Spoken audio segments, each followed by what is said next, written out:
Good evening, everyone. Thank you so much for coming out on this beautiful and warm Thursday night. It's so nice to see such a large photography crowd here at the museum. We're thrilled to have you all here. I am Virginia Shearer. I'm the Associate Chair of Education here at the High Museum. And I want to make a special acknowledgement tonight to the Fuji Photo Film USA Corporation for sponsoring the new photography exhibition here at the museum. I know some of you were able to see it before the lecture, and I know the rest of you will come back and see it again. It's a really wonderful exhibition and a really wonderful contribution from one of our favorite new curators here at the High. We're really lucky here to work with people like Julian Cox, who's our curator of photography.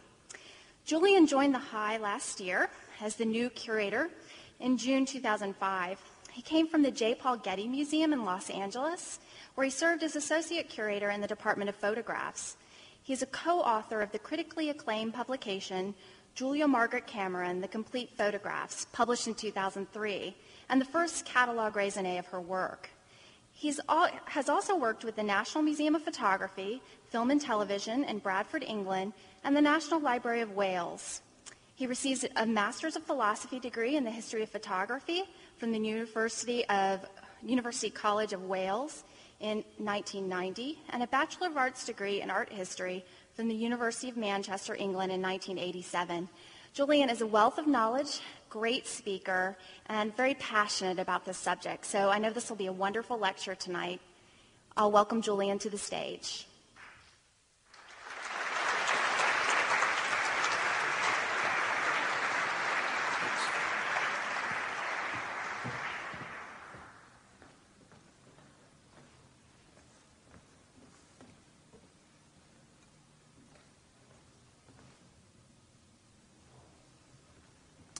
Good evening, everyone, and thank you very much for coming out this evening to hear me speak. Virginia, thank you for your very generous introduction. The exhibition that Virginia referred to, New Photography, is the third special exhibition in our new Wieland family pavilion, following Andrew Wyeth and G's Ben Quilts. And in the fall, we have a wonderful new retrospective of the work of Morris Lewis, which my colleague Jeffrey Grove is working on. So we really feel as though we're beginning to hit our stride curatorially in our expanded museum. And the photography exhibition has more than 90 large-scale color photographs, which is, a very significant sized exhibition, and really the kind of show that we couldn't have done before in our former facility. So it's very exciting to be able to put together a show of that extent in the new museum. Before beginning, I'd like to thank one of our local collectors who unknowingly is responsible for setting me out on this path. In conversation with him one day, he disdainfully likened the phenomenon of the large-scale photograph to the music listening habits of a teenager. The adolescent who turns up the volume as high as possible because they think that the music will sound better. But more often than not, it doesn't, of course. It begins to distort and fragment and sounds obnoxious. I'm not sure that I agreed with his position, but it certainly got me thinking about the role and impact that the large-scale photograph has on our viewing habits and visual experience.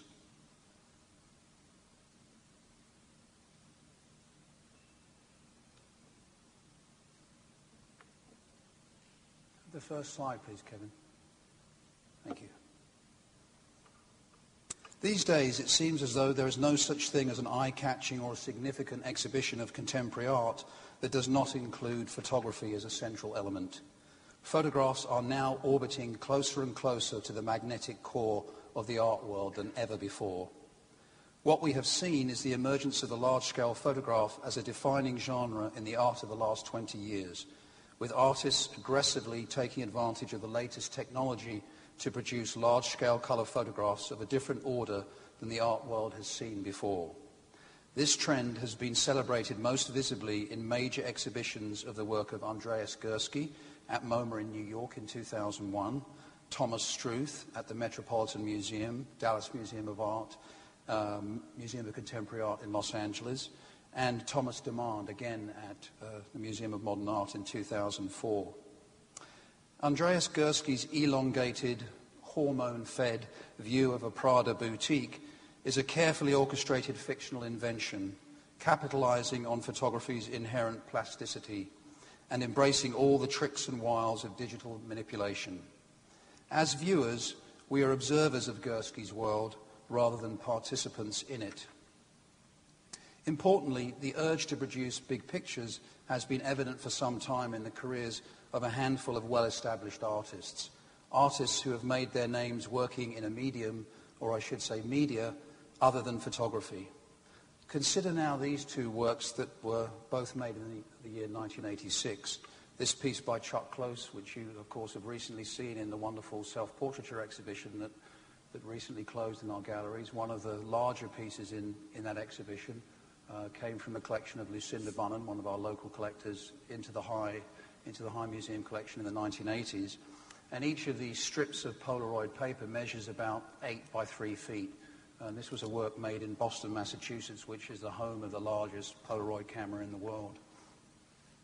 And then here, the work of David Hockney, one of his very best joiner photographs. This is a scene, Pear Blossom Highway in Southern California. The work on your left is the final finished work. The piece on the right, the maquette or the study for that piece. The larger work comprises more than 700 individual chromogenic photographs of the kind that you have made at the local Main Street or High Street store, so commercially produced prints. And of course it was Hockney's interest in trying to examine a new way of looking at the landscape, which he expressed in this work. But the final finished work is more than 8 by 11 feet, so it's very substantial in scale. In the world of art, the Canadian artist Jeff Wall has played a key role in establishing photography as a contemporary art form.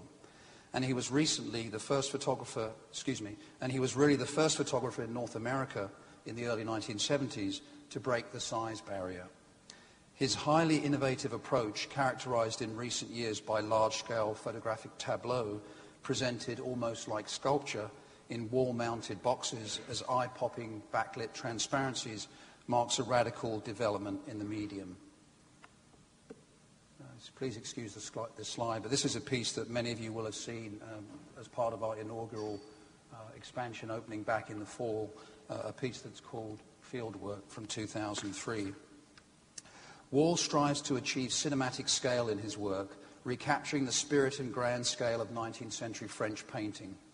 If you've ever stood in front of the monumental social realist paintings of Gustave Courbet or Jean-François Millet in the Musée du Louvre, you will recognize the single greatest source of inspiration for his picture making.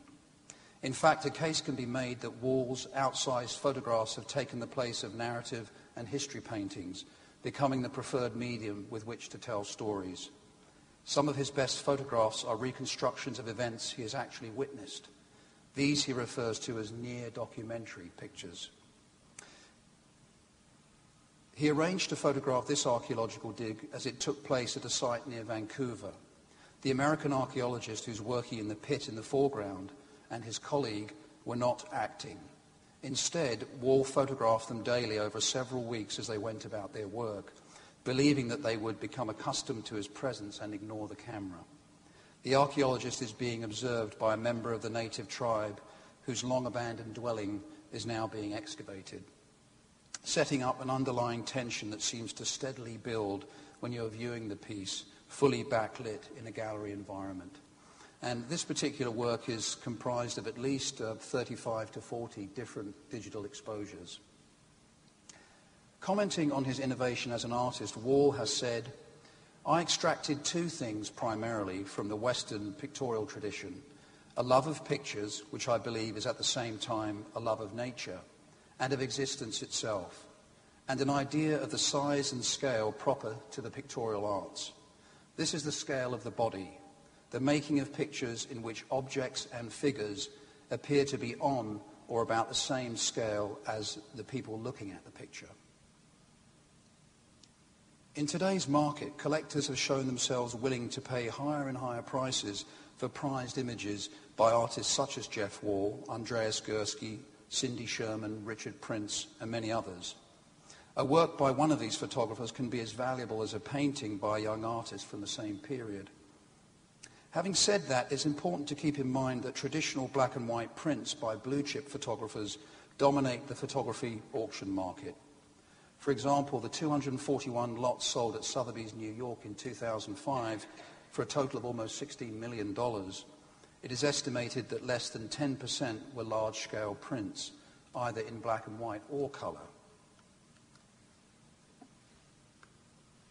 Now, going back in time slightly to the landmark sale in the embryonic photography market of the 1970s, this is the sale rooms of Sotheby's Belgravia in London in 1974, where an album by Julia Margaret Cameron sold for the then princely sum of £55,000, actually bid on by Samuel Wagstaff, an American collector, but it was saved by the British nation through a public art collection fund, and it's now in the National Museum of Photography, Film and Television. But one of the reasons why it sold for that sum is that Julia Margaret Cameron is one of the preeminent figures of the 19th century, and important for the way in which she tried to place photography on the same parallel as the rest of the visual arts. Here you're seeing a study from 1867 of a Madonna, which has a very close relationship to a drawing by Leonardo from about 1510 that's in the Metropolitan Museum's collection. In the middle of the 19th century, it was extremely uncommon for women to make such large photographs. Cameron's plates were about 15 by 12 inches in size. They were expected to work to a scale that was in accordance with accepted notions of modest feminine behavior. Cameron was determined to break with convention and willing to accept the implications of the increased labor and added risks involved in working in a scale that was closer to painting than to photography and printmaking.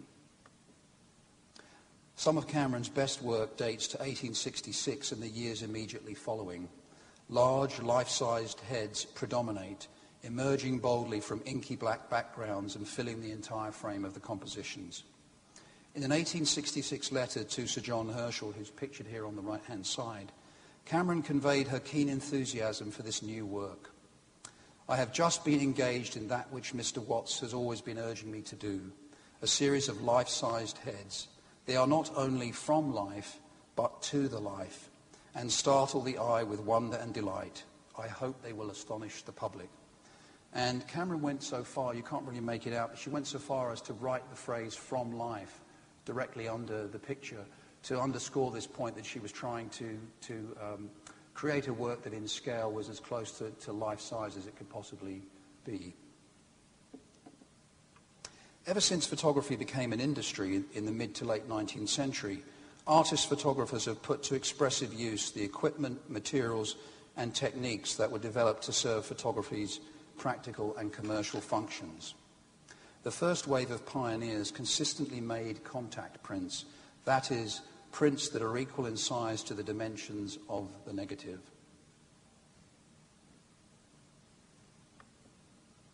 Here's a self-portrait of the work of Hippolyte Bayard, who's a contemporary of William Henry Fox Talbot, the British inventor of negative to positive paper photography, a work from 1847. And Bayard was just as good a gardener as he was a photographer. And here you see him with some of his implements in the backyard. Another French photographer about a decade or two later, Charles Marquis, who made a wonderful documentation of the Haussmann era clearing of Paris. This is a series of street furniture photographs that he made in the 1870s, where you see the broad vistas of the new Haussmann boulevards in full effect. And he's working with the wet collodion process on glass in the same exact process that Julia Margaret Cameron used, and again creating contact prints.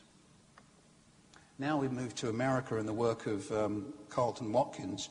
The American West described in Watkins' photographs was rugged and unforgiving, and his photographs amazed contemporary audiences because they portrayed a world that was not what it seemed when described in either words or in paintings. On the right-hand side, a view from Yosemite from 1864, and on the left, this is the camera that was used to create that kind of picture of what we call a mammoth plate photograph, using negatives of about 14 by 18 inches, very substantial, very difficult to handle. The glass is but 1/8 of an inch thick, and it requires an extremely great dexterity and great skill to produce a good plate of that size. To give you some sense of the scale, sitting on top of this camera is a handheld 35mm point-and-shoot camera. So it gives you a sense of the immense scale that these 19th century photographers were working to. Watkins especially, who's really the sort of the biggest of the biggest in that era. And again, he was trying to compete with landscape painting, and that was one of his objectives in making photographs this large. I hope you'll just briefly permit me this indulgence to show you these two tintypes of Jude Law and Nicole Kidman that were made for the movie Cold Mountain, made by the British director Anthony Minghella. And if you've seen that movie, you'll know that these two, the central characters, remember each other over distance during the Civil War years by having a tintype produced of each other over distance during that story. And it's interesting to see contemporary actors looking so very 19th century. It gives you a sense of the way in which that process has an ability to capture time in a very direct and graphic way. Contact printing prevailed for most of the 19th century until the advent of handheld cameras and dry gelatin plates in the 1890s. With the perfection of enlargers and rapid printing papers, the possibility of choosing a portion of a negative to print from, or the decision to simply enlarge the whole image, became regular practice. In 1896, Alfred Stieglitz wrote that his hand camera negatives were all made, and I quote, "for the express purpose of enlargement, and it is but rarely that I use more than part of the original shot." The portable camera brought about a change in working methods, increasing the rapidity with which a picture could be taken and expanding the scope of photography. Many subjects hitherto considered beyond the limits of its descriptive and analytical powers were now within grasp.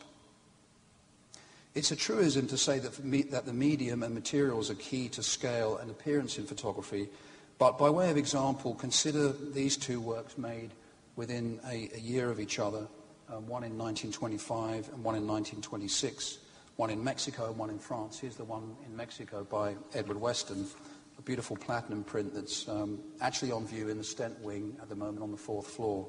And it shows you in full glory, really, the very highly personal, subjective nature of Edward Weston's vision. He was a consummate fine art printer. And then from 1926, a very different kind of picture made in Paris by Eugene Ashay. You can see his tripod there in the lower foreground, reflected in the window right here. He very often included his own image in his storefront pictures. And what's interesting about Ashay is that he strove for anonymous impartiality, making unretouched documentary prints which partook of no manipulative styling of any kind.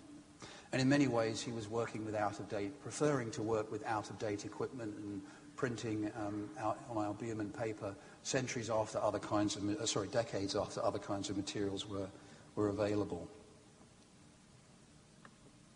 Working in 1920s Paris, the Hungarian-born photographer André Cortez preferred the intimately scaled carte postale or postcard. It suited both his budget and his lean, modernist aesthetic. And you'll see here his signature directly under the piece. Right here, A. Cortez, and then Paris on the right-hand side. And these postcards are about 3.5 by 5 inches, maybe at most.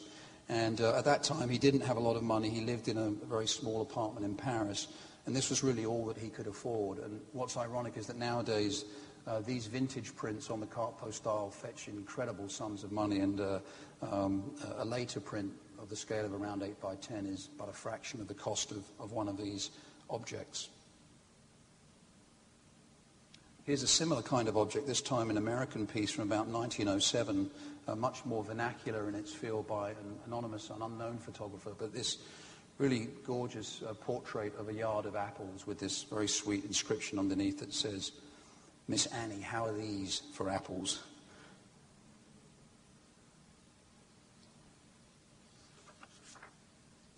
And the scale of an image can dramatically transform the way that we experience it, the way that we receive it. Here you're looking at, on the left-hand side, a contact print by Frederick Summer from a small Plaurbel Machina camera, which has negatives of about 2.5 by 3.5 inches. and on the right-hand side, a larger piece, actually a contact print of the size 8 by 10 from 1945. This picture on the right-hand side will be on view in our galleries come mid-August from a very significant private collection here in Atlanta. Here's Frederick Summer talking about scale in photography. The scale of everything in the world of art is of a very personal order and has to be handled with great care. There is dignity and power in the rightness of size. Summer's photographic practice changed dramatically after he acquired an 8 by 10 inch Century Universal tripod-mounted camera in 1936. It was a meeting with Edward Weston in Los Angeles that convinced him to move up to the larger format. The 8 by 10 inch print on the right-hand side allowed him to render his subject in exquisite tone and detail. And even though this is a scene of death, showing a pack of slain coyotes stripped of their pelts and disappearing into the parched desert floor, every inch of this tightly organized composition is dynamic and full of energy. Thinking now about scale in another kind of picture, this is a photogram from the 1930s by Arthur Siegel, who studied and taught at the New Bauhaus in Chicago. The print's about 11 by 14 inches, and this kind of piece, a photogram that's made without the aid of a camera, just by exposing objects and forms in the darkroom onto photographic paper, is really the most sort of non-predetermined kind of photograph that you can make. And here's a photogram by the German artist Flores Niemann that comprises of 2 sheets of paper, each about 3 by 10 feet in dimension. And what you're seeing here is really the document of a dinner party in honor of Robert Heineken, the Los Angeles-based photographer who died just earlier this year, actually.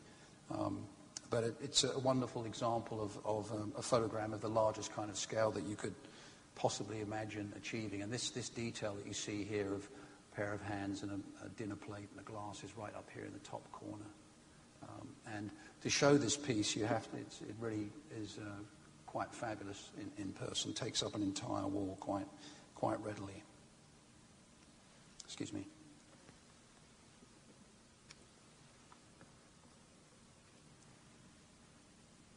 As a curator or collector, there's often a choice to be made between acquiring a small or large scale by an artist. Small or large scale work, I should say, by an artist. Here's John Copeland's, a piece from 1996, and the mural size prints from this series can be up to 6 by 8 feet. I mean, really quite monumental, but his starting point always is a small 4 by 5 Polaroid contact print. And in the market for this, the various series that he's done all around the human body, his own human body, you can acquire pieces of either at the Polaroid scale or at the mural size scale. And there's a couple of collectors here in Atlanta that have some of the big prints, which are really quite magnificent. Another artist who we're very keen on here at the High, we recently acquired this piece on the left by Vik Muniz. It's presently on view at the skyway level of the Cox Chambers Pavilion in what will be the last installation before that building is given over to the Louvre Atlanta collaboration for 3 years. So myself and Jeffrey Grove just recently reinstalled those galleries, and this piece has a very prominent place in those galleries. But the point I want to make here is how Muniz, how inventively he plays with scale. The piece on the right-hand side is a pigment piece that is drawn by him effectively on a small sheet of plexiglass or clear plate glass, and very, very carefully rendered in the manner of Monet, which he then photographs with an 8 by 10 camera and enlarges dramatically to a print of the size of 6 by 10 feet in some cases. The work on the left is the opposite effect is taking place, whereby the sculpture that you see here, this gathering of found objects, is in its real-life form, takes up a space of about 70 by 30 feet. He did this arrangement on the floor of an aircraft hangar in Sao Paulo, Brazil, and photographed it from from above on a crane, reducing the scale dramatically and creating this wonderful self-portrait after the manner of Rembrandt. So he's someone who has used photography to explore scale in a very interesting way, and very consistently so.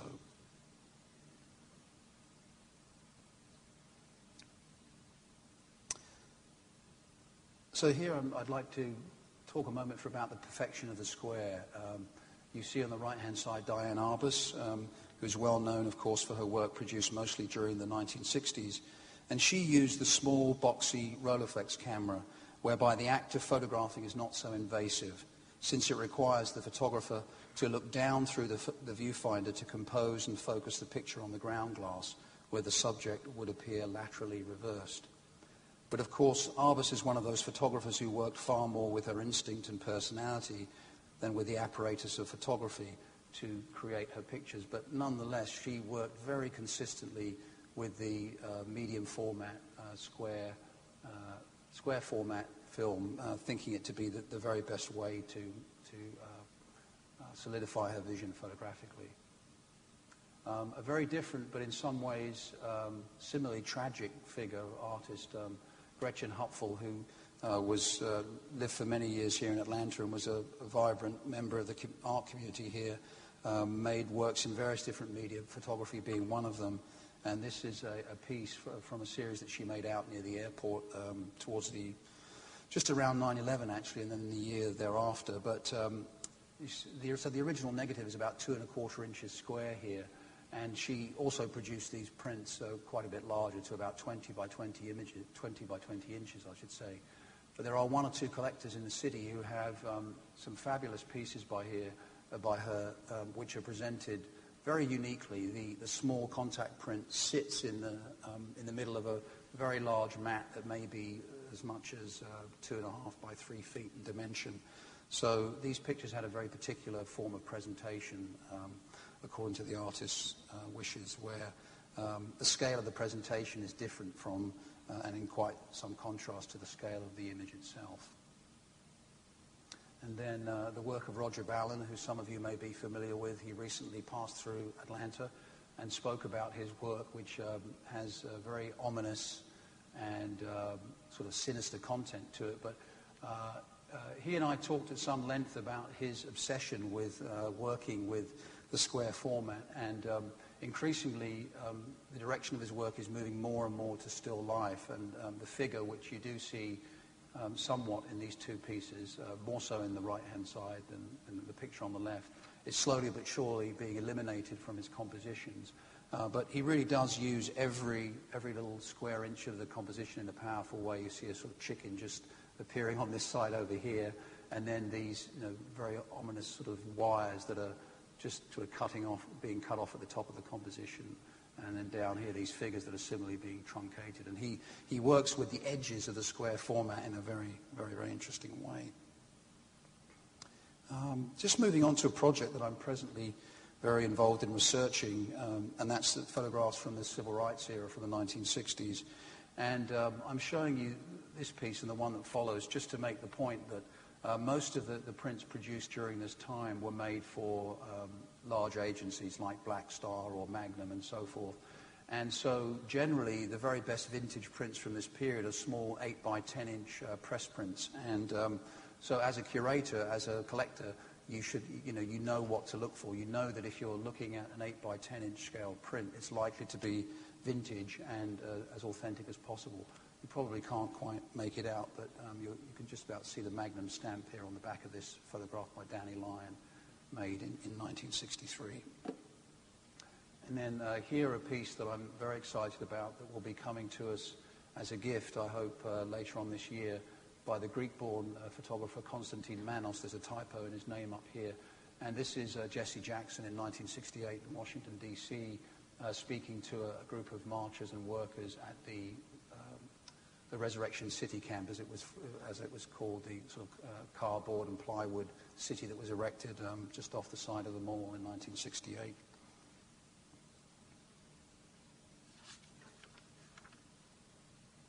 Since the 1950s, colour photography had been available to amateurs mostly in the form of Kodachrome slides or prints, but it was only in the 1970s that colour materials became cheaper and easier to use. which spawned the productions of a new generation of young independent artists. Among the American photographers who made good use of these materials were William Eggleston, Helen Levitt, Stephen Shaw, and Joel Sternfeld. Of this group, I would rate Sternfeld as perhaps the most important. His American Prospects, a project he began in 1978, addresses America's desire to live in an imaginary paradise rather than the real world. This is a photograph that will be on view come mid-August in our lower level Works on Paper galleries in the Wieland Pavilion. It's a piece, a large-scale piece that's owned by actually a couple of collectors in Atlanta, but it'll be loaned by one of them. Sternfeld's photographs reveal some of the pent-up, locked-in tensions at the base of the American spine. His shift from the spontaneous snapshot aesthetic preferred by the likes of William Eggleston to carefully predetermined picture-making using a tripod-mounted 8x10-inch view camera helped open the gates for the Europeans, artists like Andreas Gursky, who you saw at the outset, Thomas Struth, and Thomas Roof. Sternfeld's choice of apparatus has also been adopted by many of his very best students, which includes young art stars like Alex Soth. Here you see Soth up his ladder, finalizing his calculations on an exposure deep in the heart of Minnesota, which is where he's from. And he's published a couple of very, very good books. He's most known for a book called Sleeping by the Mississippi, which was published to great critical acclaim a couple of years ago. And this piece was one of the key works in that publication. And I'm very glad to say that the High Museum has commissioned him to produce a body of work created here in the South that, if all goes well, will come into our permanent collection sometime next year.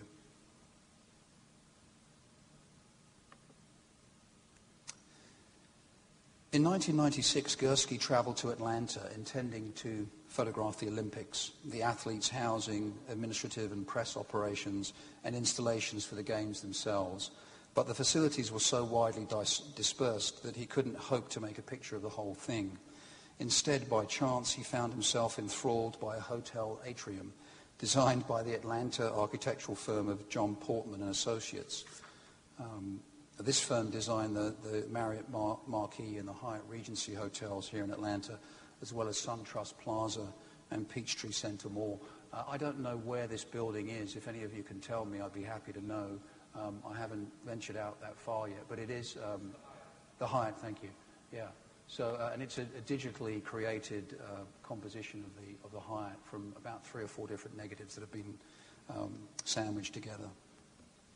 To make a picture like this, the negative is scanned to produce a digital file that can be displayed on the computer monitor and revised at will, pixel by pixel if necessary.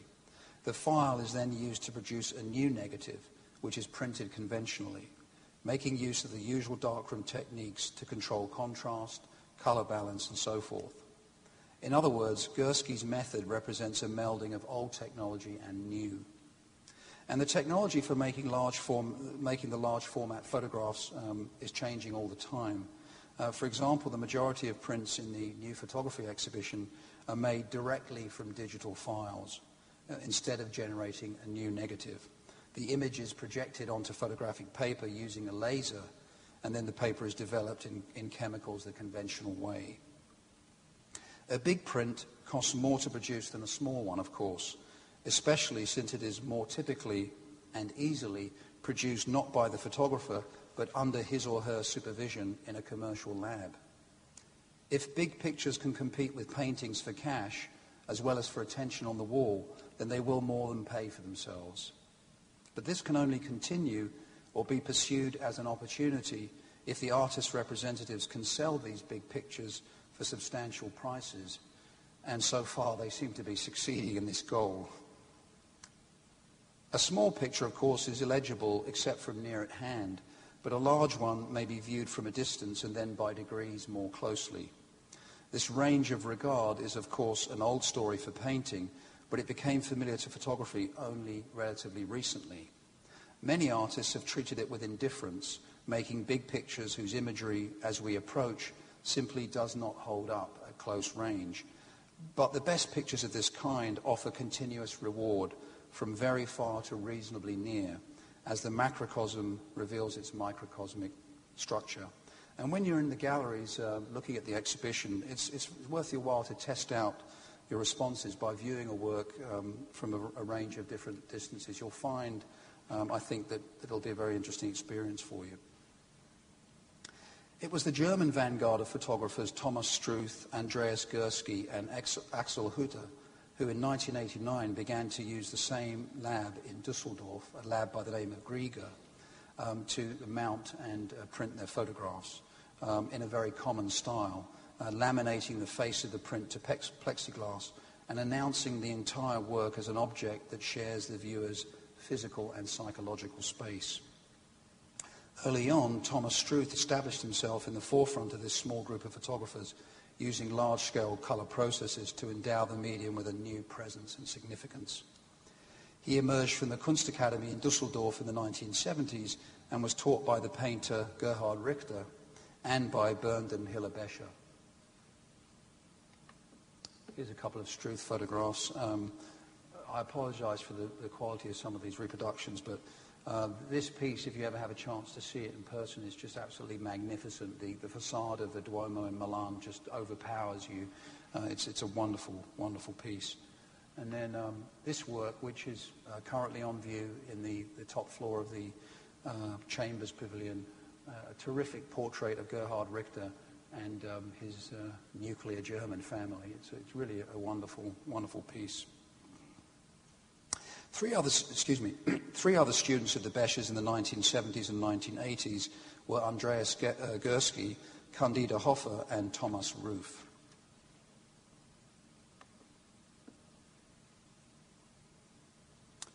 This is a work by Bernd and Hiller Becher, who, as I've mentioned, were the instructors of this sort of important generation of younger German artists. And it's important because they instructed their students to follow three fundamental principles in their photography, and each of that generation of young German artists pursued the lessons they learned from the Beschers in slightly different ways. But the three principles that the Beschers espoused were, first of all, to choose a plentiful subject, preferably a class of architecture and something belonging to the social rather than the natural realm. Secondly, to adopt a uniform style of picture making, if possible frontal, static and cloudless, so as to minimize the contingencies of experience and thus the obtrusiveness of the photographer's point of view. And thirdly, to make a large number of pictures that, because of the rigor of the method, will constitute what they refer to as a typology, representing the generic identity of the subject. And it's amazing how those principles have sort of transmitted themselves over time. Of the four artists represented in the new photography exhibition, the Chinese-American photographer Xichong Liang has perhaps most directly appropriated some of the Beschers' working principles and methodology. His subject is architecture and the built environment as a vessel and register for history, past and present. His images exude an unreconciled tension between the mundane and the spectacular, and are set within places we both recognize and have never seen before. He constructs a rigidly geometric vision of the urban stage with a steady, consistent aesthetic of measured composition, utilizing single-point perspective and favoring the central placement of the camera. This piece, which is very prominently installed in the exhibition, for me, calls to mind the Haussmann era Paris, which I've already referred to earlier on in the talk. And there are wonderful works by Charles Marville that have, and Ashay for that matter, that have some of the personality and quality of this much more recent work. Xichong Liang's views of the great cities of China subtly guide the viewer towards a participatory model of occupying public space and encourage an informed and critical understanding of the changing nature of cities and the nuances of the built environment. And just before I finish talking about his work, I'd like to acknowledge the role of Marling Qiang, one of the leading dealers here in Atlanta, who first introduced me to this work, which I wasn't familiar with before I came to Atlanta, and who from the very outset was extremely enthusiastic and supportive of my interest in bringing this work to the attention of the Atlanta public and to put on view in our galleries. So thank you, Marilyn. Much the same approach that you see in Si-Chong Liang's work can be found in the photographs of Ruth Dussault, an Atlanta-based photographer who teaches over at Georgia Tech. And she's fascinated by the visions of architects and urban designers and what happens when those visions become a reality. This is one of her views of Atlantic Station just after the demolition of the Atlantic steel industries there in 1999 and prior to the groundbreaking for what is the new multi-acre, multi-story Atlantic Station that we all know so well. But Ruth showed great vision and foresight in dedicating herself to documenting the entire unfolding of that project from its very inception to its completion, 6 years worth of work. It's a terrific project. And her photographs speak in broad terms about nature and technology and ensure that the history of this site, Atlantic Station, will always be a part of the city's memory.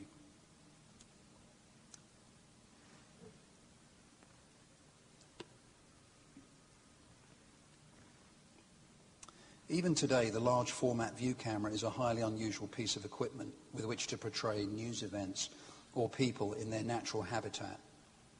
But this is what the artist Terrence Simon does. Sorry, that is Ruth's piece. This is a view of the parking deck, which I believe is something like 40 acres in size, the largest parking deck anywhere in the southeast.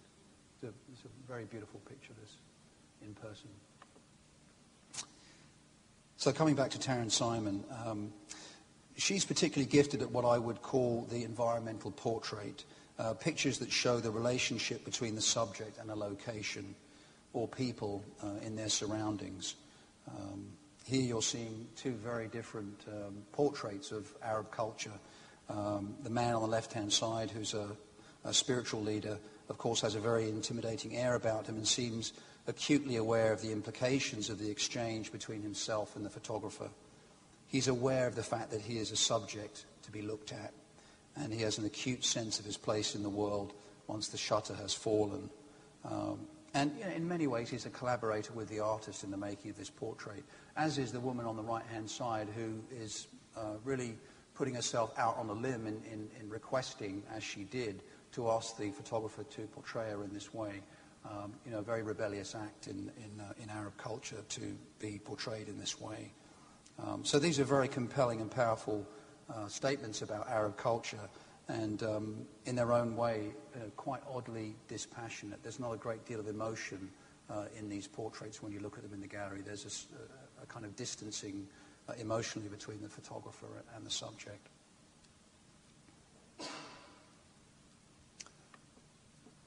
On the other hand, these two works, which are part of a series that we call The Innocence by Terrence Simon, are, in a sense, although they're made in a similar kind of way, are fundamentally opposite. They're really laden, almost bogged down with emotion, because this is a series of portraits of individuals who are wrongfully incarcerated, in many cases for several years, for crimes that they didn't commit.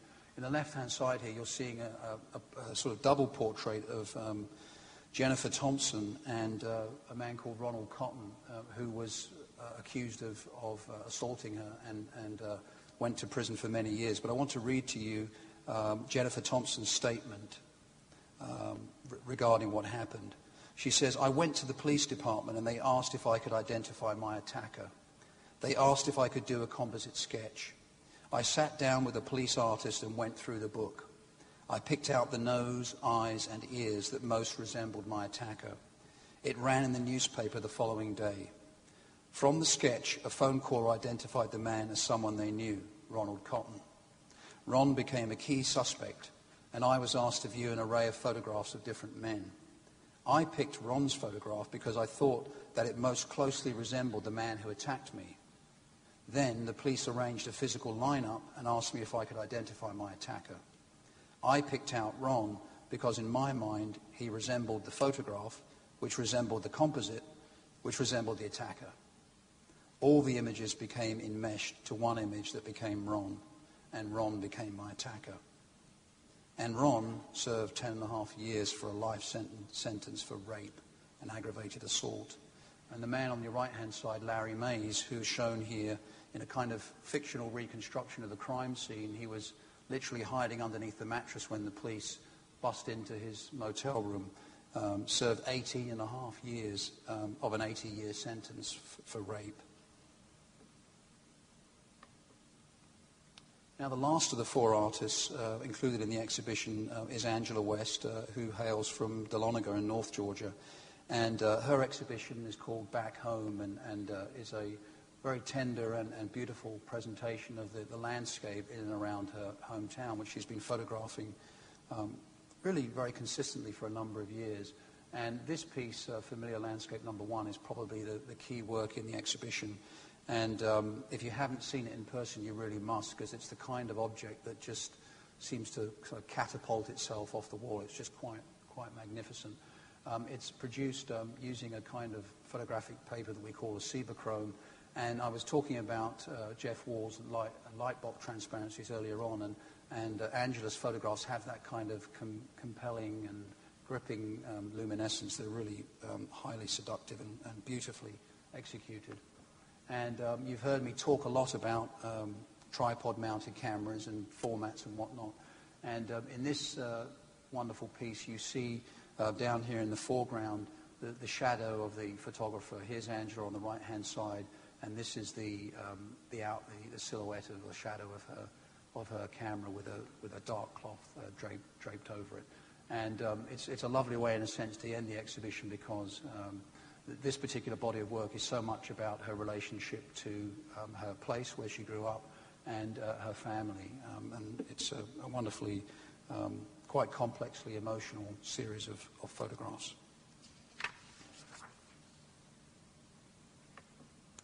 To close, I'd like to show you another work by Andreas Gursky. This is 7 by 11 feet in dimension, and it's his view of the interior of a 99-cent only store located on Wilshire Boulevard in Los Angeles, just a couple of blocks away from the LA County Museum of Art.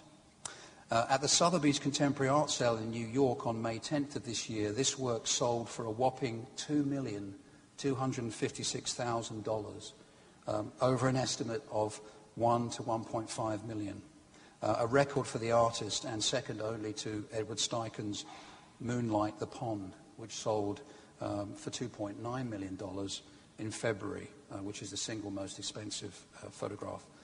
So for any collectors out there in the audience who may have regretted overpaying for something, you can rest easy, because believe me, you've got a good deal. Thank you very much.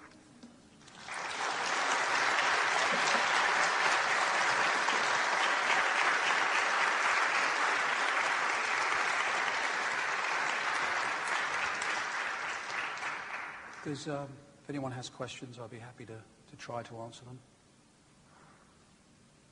Yeah.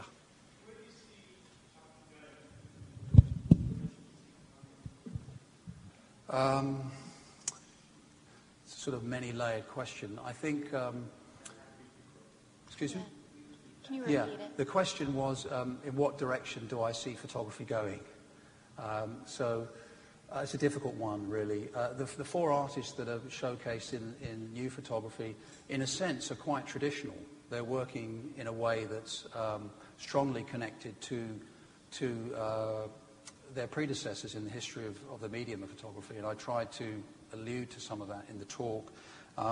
There's a whole generation of other artists who are working more aggressively with digital media and are much more interested in creating their own fictional worlds than they are interested in representing the world as they find it in front of the camera. So it's really, they're interested in the world, the invented world, rather than the real world. And so, that's there's a lot of those artists coming out of the art schools all over the country and in Europe.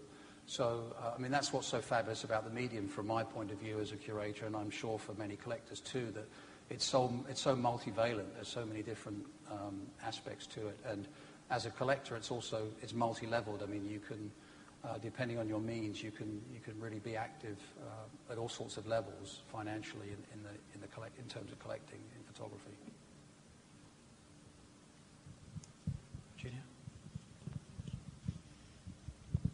I just wanted to know if you have any confidence in the stability of the chemistry of these big works as far as how long they'll last. Yeah, it's a very important question that you ask.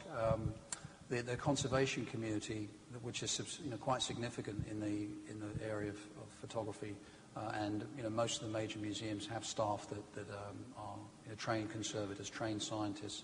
There's a lot of research going into this right now.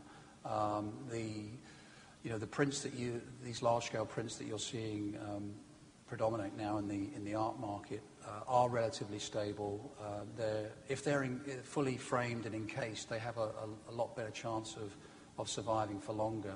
But color is, by its very nature, more fugitive than black and white, and so vintage black and white photographs are, in one sense, a better investment because they will last longer. They already have, and they will do as time moves forward. And most major museums have color cold storage vaults that store the works of art at a temperature significantly lower, about 10 degrees cooler than a vault for black and white photographs. So there are different handling and storage conditions. They wouldn't have that, no, and that's why they have to form relationships with museums so that their works can be properly housed for perpetuity. I mean, it's a very important issue, it really is. And so, I mean, our culture is very much directed towards, buy, have. But one of the most important hats that I wear is the hat of custodian, making sure that the things that I'm collecting, the things that I'm considering will stay the distance.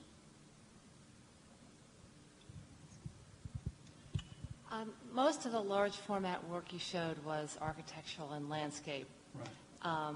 And I was just wondering what your thoughts were about the validity of making subjects like that so big as opposed to a Tina Barney snapshot aesthetic going to the skies, and if you had any thoughts about subject matter and size in that regard. That's a good question too. I don't really have any fixed thoughts about that. As you know, that there are photographers out there dealing with all different kinds of subject matter who are printing big, figurative and landscape and conceptual. So it's sort of really all over the map in that regard. I probably focused on that in the talk mostly because of the nature of the special exhibition that I've just organized. But it would be possible to take an equivalent number of very gifted younger and mid-career artists who are working in a very different kind of way, or Thomas Ruff, the other German that I didn't really show, who really was one of the first people to break new ground with the photographic portrait, actually, rather than the landscape or the interior. His portraits, which follow directly in the footsteps of artists like August Sander, were key to the breakthrough in making pictures bigger. There's one up at the back there, Virginia, up in the. Digital photography, at what stage in terms of the model mechanism of camera make an impact on large format? That's a good. I don't know technically the answer to that in terms of the pixel size or image size. I do know that in most cases, artists who are practicing photography now and selling their work in the art market are still shooting with film rather than digital. I mean, there are some people shooting by direct digital capture, but the majority are still using film. And so that's why I was saying there's a kind of hybrid of new technology and older technology that for the time being is there. But I would estimate that in perhaps less than a decade's time, it may be entirely digital capture. I mean, we already know what's happening with black and white photographic materials. They're basically being phased out. Ilford and Kodak are closing down. Their product lines are not being regenerated anymore. So I think it's highly likely that in a few years' time, direct digital capture will be how photographs are made. Over here. I have a question that's related to Lisa's question. A lot of photographs are printed in many in several different sizes, and it seems to me that sometimes it's just to make it more important looking. And I was wondering the relationship between scale and importance, and isn't there the perfect size for a photo that sometimes gets lost in the shuffle of trying to make things look grander? I think there is a perfect size for a photograph. I mean, in a way, it's very subjective. I'll give you an example. Recently, Jackson Fine Art had an exhibition of the work of Larry Sultan, who's a tremendous artist, and they had a combination of the smaller size prints and some of the larger, mural size prints in that exhibition. And personally, I felt that the large prints were not very successful. I mean, they didn't. His work transmits really brilliantly, I think, at that small size.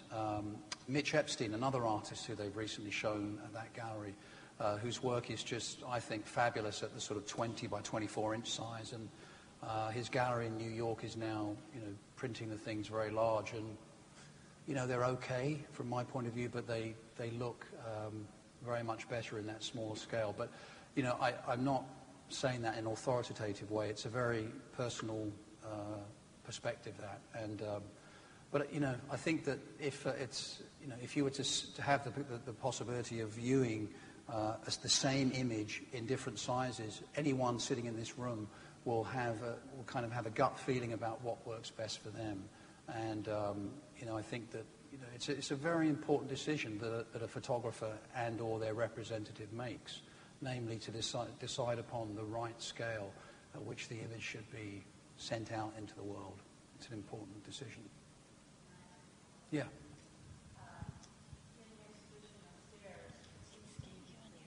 That the scale of, and I can't pronounce his name. Si Chung Leong? Yes, is symbolic and is the perfect vehicle for what he's trying to show. But I'm not sure necessarily that the large format is that perfect of a fit for some of the others. And for instance, just say Terrence Simon's portrait of one of the of Abbas, which was a magazine cover. Yeah. And now, why is the bigger one better than the smaller one? Yeah, I think I'm not going to sort of defend one size over the other. I mean, I think in this case, myself and the artist, mostly the artist, made the decision that this was the appropriate size in which the entire exhibition of her work would be presented. But an interesting case in point is that within the Innocence body of work, there's a picture of a guy called Tim Durham, who you'll see holding a gun and surrounded by clay skeets. And there's a collector here in town that has that work in a slightly smaller size, which is about 30 by 40 inches. And, it's a fabulous picture either way, but take it from me, the larger size just, has that extra oomph. And, that's I mean, almost every artist nowadays is trying to navigate that question of, which way to go. And some of it comes down to funding. Terrence Simon is backed by, one of the most powerful galleries in this country, if not the world. And therefore, she can afford to go big. And so there are, significant economic factors tied into the choices that artists make. Thank you very much.